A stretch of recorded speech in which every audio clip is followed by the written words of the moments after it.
All right, hello everybody. As the name implies, we are going to make paper today. But before we get to that, we are going to talk about where does paper come from, how is it made, and why it's important to be a responsible paper user. Because here in the United States, we really like paper. On average, a person uses about 750 pounds of paper every year. Wow, that is a lot. And it's a little hard to visualize. So how we like to present it is an average student may be about 75 pounds. And so how many students is it going to take to equal the weight of that paper? 100. Huh? Almost. 10, exactly. Good. So imagine you and 9 of your friends on one side of the balance and one person's paper is on the other side. So imagine everybody you know, and then people you don't know here in the United States, all of them are using about this room full of paper every year. What? So what happens to that paper? Where does it go when we're done with it? What happens to paper? So there are two things that can happen to it, right? It can go in the recycling bin, which we'll talk a lot about more. But if you don't recycle it, it ends up in the trash and eventually a landfill. So landfills are places where we have to send our trash, and some things can't be recycled and have to go there, and we have to put them somewhere. But a lot of things don't have to go there. So a landfill and land is what we know as a non-renewable resource. Have you heard that word today? Yes. Who can tell me what that means? Non-renewable means that it's not real. Well, close. What else do we think? Able to be new again. Non-renewable? Oh, I know. What do we think it is? It's not able to be new again. It's not able to be new again. Right, so once we use it, it's gone, right? We only have a set amount. So land is a non-renewable resource. If we have to make another landfill, that means we have to take land away from something else. And landfills aren't great places to be. Most of us don't want to live near one of these. No way. So instead, we need to be thoughtful and responsible with what we put in the landfill so it doesn't fill up as fast and then we have to make more of them, right? So things like paper don't have to go in there. We have other uses for them, so we can save landfill space by recycling them. And so you may have heard today, how many trees do we plant for every one that we harvest? 5, exactly. So that makes trees renewable or non-renewable? Renewable. We can plant them and get more of that resource over time. So the big issue with paper and why we need to be responsible with it, the number one reason isn't to save trees, although we do want to be responsible with our trees. It's to save landfill space. All right, so that's kind of our context for what we're talking about. Now, where does paper come from? Trees and wood, right? Have you guys been to the sawmill yet? Yes. So what happened at the sawmill? They were making big boards, right, of wood. Does all of that log turn into boards, or is there some leftovers? There is some leftovers, some scrap pieces. Do we want to just toss that out? No, we can use it for things like making paper. So you can pass this around. This is our wood chips. So we can take stuff that's not big enough to become boards and houses and big projects and use them for some projects like making paper that require little bits of wood. So that's one way. The next way we get paper is by thinning trees. So when we manage land and plant trees, sometimes they grow up a little close together. So what do trees need to survive? That's right. All right. So I need 1, 2, 3, and 4. Come stand up. And another big one that comes from the sky. All right. So we're going to stand really close together. Okay? Sunlight, right? Plants need sunlight. Stand right here. So what happens if we plant our trees That's right. too close together? And trees absorb things through their branches, right? So let me see your branches. So you guys are kind of in each other's way, right? You're fighting for resources. So what we do when we thin trees is we pull some of them out and cut them down. Here comes my saw hand. Ready? Okay, go sit down. Go sit down. Good, good, good, good. So are you having to compete quite as bad for space now? There's more room to grow, right? So those little trees that we just removed from our stand here are typically what we're going to use to make paper, right? So you guys that are left behind, that's what's going to be used to make boards and, you know, pieces for houses, 2x4s, all kinds of good things, right? So good job. Thank you. All right. So that's the first 2 ways to make paper. The third way is we can actually take paper and use it to make more paper. So if you've ever gone to the store and you've seen made with recycled paper, whether that's toilet paper, paper towels, other products, what's happening is people are recycling things like newspaper and they are taking it to factories where they can cycle it into other paper products. Whew. So that's where our paper comes from. So now we are going to send those resources over to the paper mill where we make paper and learn how it's made. And this will be important for you because you are going to do a version of this. So pay attention and you can mime with me the steps of making paper. That's right. So a fun fact about me and Miss Stephanie, we are professional paper makers and we have learned a lot about the paper making process too. So we talked about the difference between these two. So every piece of paper when it's made, it's a happy piece of paper, right? So it's living its best life. It's going to go for its best, highest use purpose, okay? So do you think a piece of paper is going to be happier in here or happier over here? Recycling. In the recycling bin with, maybe this one smells a little better. And it gets to live longer that way. Gets to live longer. It gets to go over and over and over. It could be a sticky note one time in a cardboard box tomorrow. You never know. All right. But most paper is made from trees through this process. So those trees are friends that we removed from our stand of timber here. That's what's going to end up on our log truck. Who's seen a log truck going down the road before? It's pretty cool, isn't it? I think it is.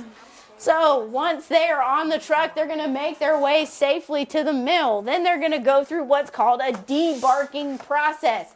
I know it's kind of self-explanatory, but what do we think the difference is between these two logs here? There's no bark on it. There's no bark on it, right? So these logs are going to roll and tumble around in this big thing called a debarking drum, where all of the bark is going to come off the log to where it doesn't have any left. Now that bark is not wasted. It's used in, you know, landscaping materials and all sorts of different things like that. But the main thing that it's used for is what's called hog fuel or boiler fuel. So this is what the paper mill is going to use to burn in a big building called a boiler. So they're going to burn the bark and they're essentially going to boil water with it, and the water is going to make steam, and then they're going to use the steam to power the paper mill, right? So who's ever heard of something being steam powered before?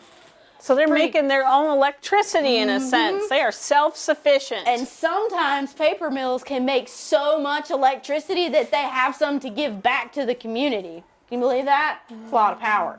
So now that we have all of our bark removed, we're going to go into this process, right? So we're going to have to go through a chipper. What do we think it means to chip something? Cut it. And chop it up, right? So inside this little building here, there's a bunch of little ninjas with swords that are running around just chopping stuff up, right? So it's going to go in like this and come out looking like that, right? Because the ninjas got to hold it. They've chopped it all up. So now that we have our chips are going to go through what's called the pulping process. So we went from this to this, now to this. So what do we think had to happen for this to turn into that? Water, that's one. Melted. Heat, that's another one. Maybe it had to, Air. maybe it had to be like pulling out all the moisture. Pulling out all the moisture, that's right. So the three main things that happen here is that there's a lot of water, there's a lot of pressure, and there's some chemicals that are going to come in here. So there's a pretty big difference in color between these two things, right? And that's because of this stuff called lignin. We have to get that moved out of the wood because that's what it's giving it kind of the yellow hue and whatnot. So now we have our pulp. that pulp is going to go through a drying process where you're going to squeeze all the water out of it so that it's a drier piece of paper. It's not perfectly dry, but it's getting closer. So now that we have some of our water removed, oh, we have a landfill. Don't need that one yet. All right. So we've removed some of the water, and then the last part of this here is what we call the size press. That's where it's going to get rolled and rolled and rolled and rolled to being a thick piece of paper to a thin piece of paper. So by this point in the process, your piece of paper is going to resemble something like this, but it's going to be on a giant roll. Like, you know, sometimes we see toilet paper rolled up or paper towels or wrapping paper, but except it's going to be really, really big. So let's hear some things that we think are made out of paper. Not wood, but paper. What do we think? Let's hear some. Books, that's one. Paper towel. Paper towels. Toilet paper. Toilet paper. Yeah. Napkins. Napkins. Paper plates. Newspapers. Newspapers. Tree. A tree, that's wood, that's close. Mask. Masks, so masks are made out of paper. That's very good. All right, so now that we've kind of identified some things to look for in the world, there's a couple of different things too that can be confusing. So what about an orange juice container? No. What do we think? So cardboard. what about the one that looks like a rectangle or a square? Do we think that one's made out of paper? Yes. What about the big one with a handle? No. No, that one's made out of plastic, right? So paper is everywhere. You just don't always notice where it is and what it is, right? So that being said, who wants to learn how to make a piece of paper? Me. All right. Great, because that's what we're doing. All right, so the first thing you're going to do is you're going to find that little white booklet. Go ahead and write your name on the front. This is where your paper is going to end up. So you want to be reunited with your paper by writing your name on it. That's right.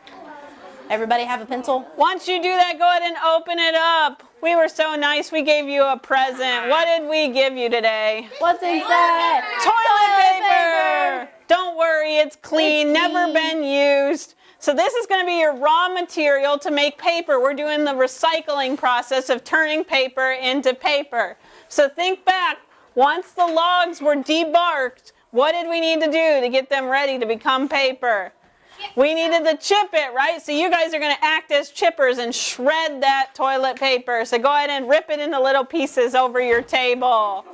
They don't have to be perfect. It just needs to be in many little pieces. Tear it up.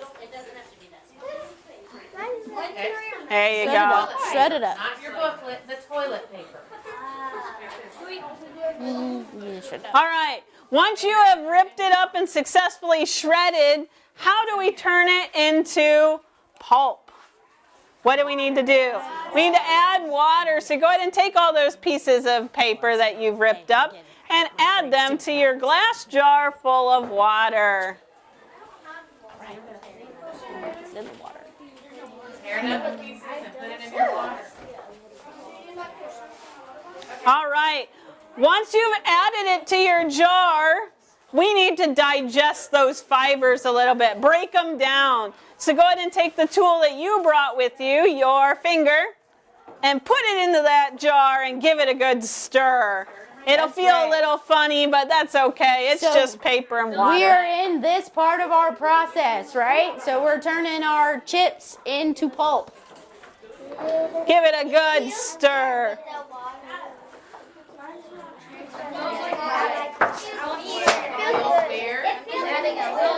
It feels funny. Yeah. Okay, once you have... All right. All right, guys, look up here. Next Eyes up step. front. Eyes up front. Next step.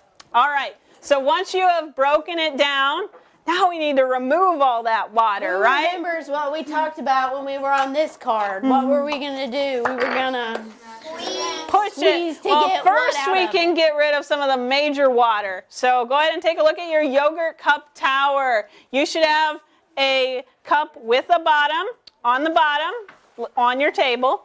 Then you should have a piece of screen so that half of it is kind of over the edge and half of it is over your yogurt cup. Then you have a yogurt cup without a bottom placed on top.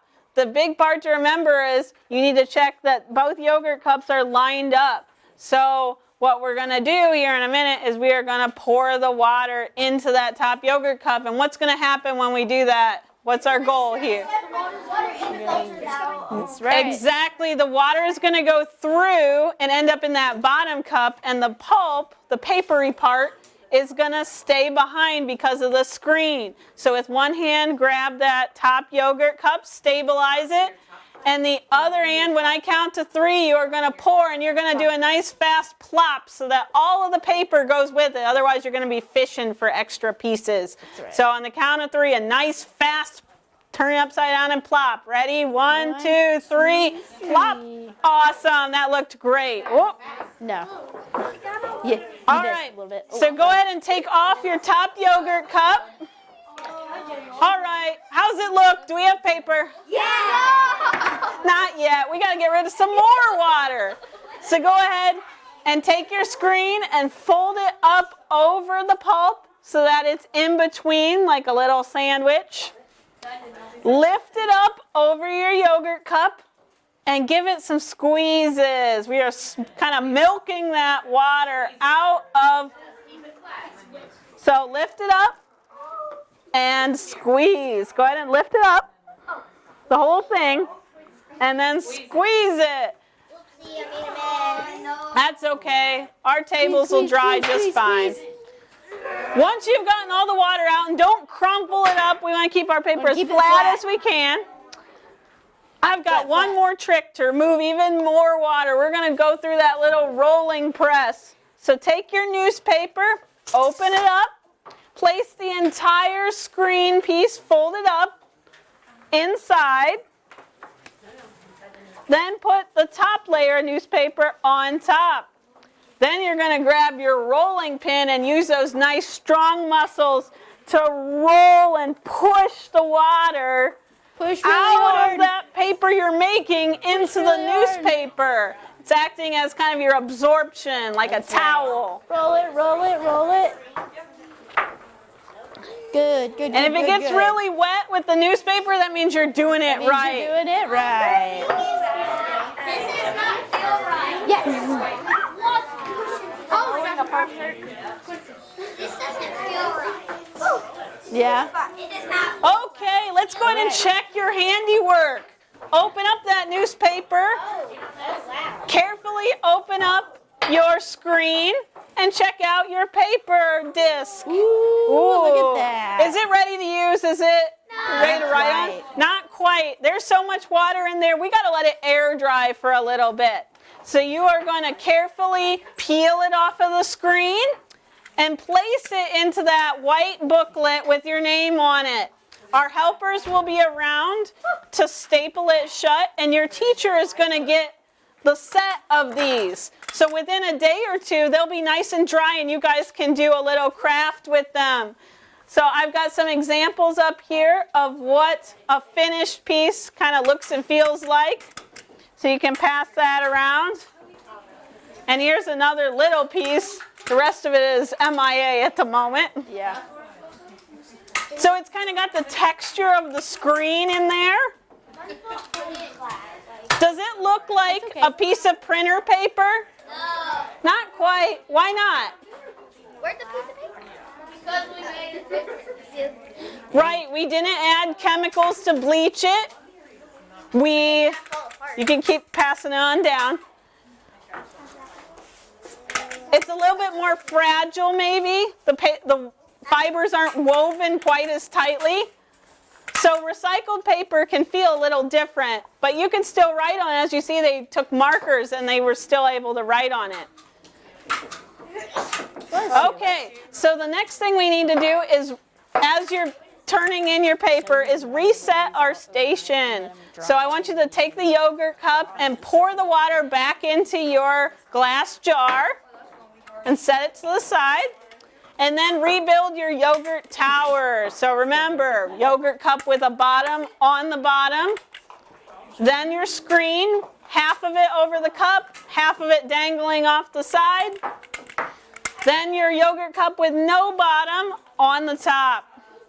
Awesome. You guys are doing great. Sorry, buddy. I Yep. thought I was supposed to have 3/4. Okay. Does anybody still have their booklet? This table over here? All right.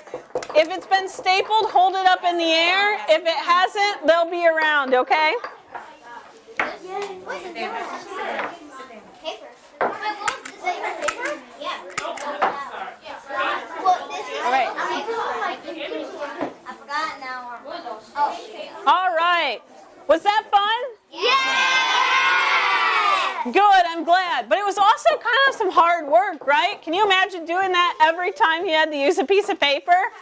All your homework having to make your paper by hand? Yeah. So we want to be responsible paper users. So we don't want to waste trees. We want to use that material in a thoughtful We way. want to be good stewards of the forest. And we also want to keep the paper out of where? Out of the landfill, right? Because we can plant more trees. Can we plant more land and make more land? No. So we want to keep the paper out of the landfill and save that landfill space for things that can't be recycled. So recycling is a big way to be responsible. There are 2 other things that start with R that you can do to be good paper stewards. Recycling is one. What other? Reusing. Every piece of paper has 2 sides, right? You can take old homework or other things that you're done with, and that back side is a world of possibilities. You can draw a picture. You can play a game of tic-tac-toe. You can make a shopping list. All kinds of stuff.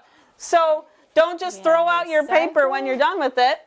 We recycle it and we reuse it. And at the very beginning of the process, we need to... Close. Renewable is what trees are. Have you heard reduce? Reduce. So the amount of paper we're going to use, we're going to think about how much do I really need to get this task done and use that. If I want to write down Miss Tracy's phone number, do I need to write it on a piece of paper? This big, or do I need a sticky note? Sticky note. Right. So we reduce the amount of paper. We reuse that paper. And then when we're done with it, we recycle that paper. Okay? Because we don't want it to end up where? In the landfill. All right. And to end our time together, we have a song to help you remember what to do with your paper. So we can get all our wiggles out. We can be a little loud. So go ahead and stand up for me. We have a repeat after me song. And it's okay if you're not a great singer, because I'm not a great singer. We're terrible singers. And it's got hand motions if you want to join in with those as well. So let's start by stomping our feet a little bit. Get our rhythm going. Ready? Paper here and paper there. Paper here and paper there. Stacks of paper everywhere. Stacks of paper everywhere. Put it in the recycling bin. Put it in the recycling bin. Use that paper over again. Use that paper over again. Advice. Advice. Be nice. Be nice. Use it twice. Use it twice. All right. Now that we know the song, let's sing it one more time. Are you ready? A little bit louder. Gotta get loud and rowdy. Ready? Paper here and paper there. Paper here and paper there. Stacks of paper everywhere. Stacks of paper everywhere. Put it in the recycling bin. Put it in the recycling bin. Use that paper over again. Use that paper over again. Advice. Advice. Be nice. Be nice. Use it twice. Use it twice. All right, very good, everybody. Thank you for visiting Paper. You can head on out those back doors and enjoy the rest of your time here at Wood Magic, all right? Thank you. All right. Thank you.